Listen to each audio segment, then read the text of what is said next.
नाशिक महानगरपालिकेच्या निवडणुका लागलेल्या आहे। नेमकं जनतेच्या मनात काय चाललंय या संपूर्ण निवडणुकीबाबत हे आपण आता संवाद साधणे। मी आता नाशिकच्या मध्य ठिकाणी आलेले आणि काही हॉटेल्स आहे, काही लोक आहे। काय सांगाल दादा, नाशिक महानगरपालिकेच्या निवडणुका लागलेल्या आहे, आपलं मत काय, नेमकं काय आपल्या भाऊ काय सांगाल?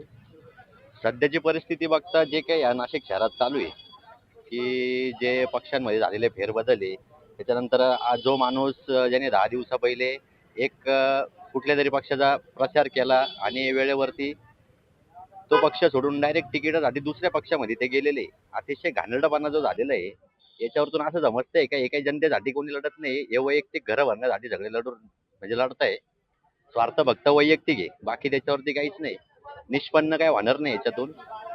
ज्यांना हे फेरबदल झालेले, माझी इच्छा तर अशी एक नागरिक म्हणून, एक मतदार म्हणून, की ज्यांनी पक्ष सोडून दुसरीकडे गेले जे लढताय हे पहिल्या टप्प्यातच पडले पाहिजे। ओके, म्हणजे भविष्यात कसं आहे, हा धडा भेटल येणाऱ्या काही वर्षांमध्ये, आपल्याला समजेल की कोण करणार आहे आणि कोण न करणार आहे। बरं, काय वाटतं दादा तुम्हाला, तुमच्या मनात काय भावना आहे एकंदरीत इलेक्शन बाबत?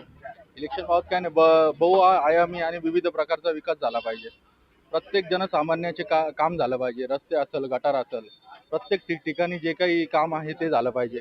शिक्षणाच्या चांगल्या व्यवस्था महानगरपालिकेने व आपल्या जे काही परिसरातील विकास, उद्यानं असतील, त्यांचा विविध या क्षेत्रातून विकास होणं खूप गरजेचं आहे। तसंच आत्ताचं जे काही इलेक्शन आहे ते एक नोटांचं नसून सर्वसामान्य माणसांचं इलेक्शन आहे, अशा पद्धतीचं इलेक्शन होणं खूप गरजेचं आहे। बरं, आपल्यावर आता काही हॉटेल आहे, हॉटेलचे काय मालक आहे, यांच्याकडे मोठ्या प्रमाणात गर्दी येते। सांग दादा, अनेक प्रकारचे लोक येतात, काय तुमच्या भावना, काय सांगा, काय तुमच्या मनात या निवडणुकीबद्दल काय मत आहे तुमच्या मनात? मला काय बोलता येईल नाही पाहिजे। काय सांगाल, काय तुमच्या भावना या मतदानाबद्दल, या निवडणुकीबद्दल? आम्हाला ह्या निवडणुकीत सगळ्यात विशेष सांगायचं आहे की इथं ज्यावेळेस मनसेने काम केलं होतं, राजसाहेबांची सत्ता होती, त्यावेळेस फार उत्कृष्ट या शहरामध्ये काम केलं होतं आणि परत इच्छा आहे का इथं मनसेला एक तर चान्स मिळाला तर नाशिक पुन्हा स्वच्छ आणि सुंदर बनावं, अशी आम्ही अपेक्षा करतो। त्याच्यामुळे मनसेची सत्ता यावं ही मनोमन इच्छा आहे।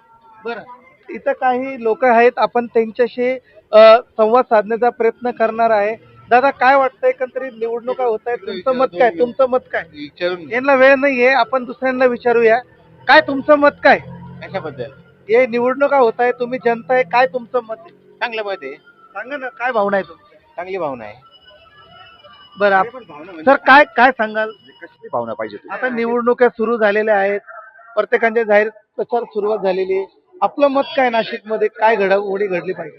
नाशिकमध्ये चांगल्या लोकांनी यावं, पक्ष काम करणाऱ्यांनी यावं किंवा जे येतील त्यांनी कामं करावी। बाकी काय सगळे नवीन आहे, कोणत्या पक्षाचे हे अजून माहिती पडत नाहीये।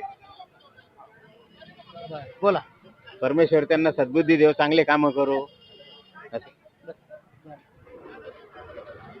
एकंदरीत मी आता लोकांशी संवाद साधल्यानंतर या ठिकाणी लोकांच्या प्रतिक्रिया, अतिशय राजकारण हे घाणेरडं झालेलं आहे, हा तो त्या पक्षात, तो त्या पक्षात, आणि हे विकासाच्या मुद्द्यावर न लढता जे स्वतःसाठी लढतात, अशी देखील भावना आता नागरिकांची बोलताना दिसून येत आहे।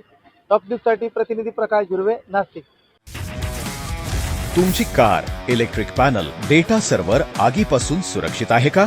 नाही? मग आजच बसवा F protect temperature activated fire suppression device. यामध्ये आहे eco friendly non toxic pressurised liquid, जे आग लागल्यास क्षणार्धात ऍक्टिव्हेट होऊन आगीवरती मिळवते नियंत्रण। बसवण्यास अतिशय सोपे आणि सुटसुटीत टेकालिपचे एक दर्जेदार उत्पादन एफ प्रोटेक्ट।